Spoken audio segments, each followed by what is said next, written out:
এই মোলগুলো এখন আমরা রিমুভ করবো। দেখে নাও, ক্লোজ করে দেখাচ্ছি, একদম বেশ বড় বড় আকারে হয়ে উঠেছে। আর একে আমি এখন পুরোটাই রিমুভ করব। তো বলো, তুমি কি ভয় পাচ্ছ? না, ভয় পাচ্ছ না তো? অনেকে ভাবে যে লাগবে কি না, এটা লাগে না, তোমার ভয় পাওয়ার কোনো দরকার নেই।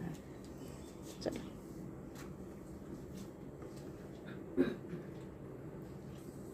করতো তো হ্যাঁ এখন আর বেশ আরাম লাগছে, বেশ ফাঁকা ফাঁকা লাগছে, খুব ভালো লাগছে। এখানে কয়েকটা আছে আমার এখনো, এই দিকের গুলো আমি পরে এসে করে যাবো। আচ্ছা, আমাদেরকে ঘুরে বলো, একটা ভালো করে রিভিউ দাও একটা। খুব সুন্দর লাগছে এবং খুব ভালো হয়েছে, আমার লাগেও নি, খুব ভালো লেগেছে। একদম এখান থেকে ফিনিশ, একদম ফিনিশ এবং খুব হালকা লাগছে আমার। ওখান থেকে কোনো রকম না না না না ইচিং কোনো কিছু হচ্ছে না। ইচিংও হচ্ছে না, ব্লিডিংও হয়নি এবং মনেই হচ্ছে না যে আমার কিছু একটা হয়েছে। বাহ, ঠিক আছে, একটু সাদা সাদা হয়ে গেছে, স্কিনটা পাশ দিয়ে হয়ে গেছে বলে ঠিক হয়ে যাবে দুদিনে। কি লাগাতে হবে আমাকে একটু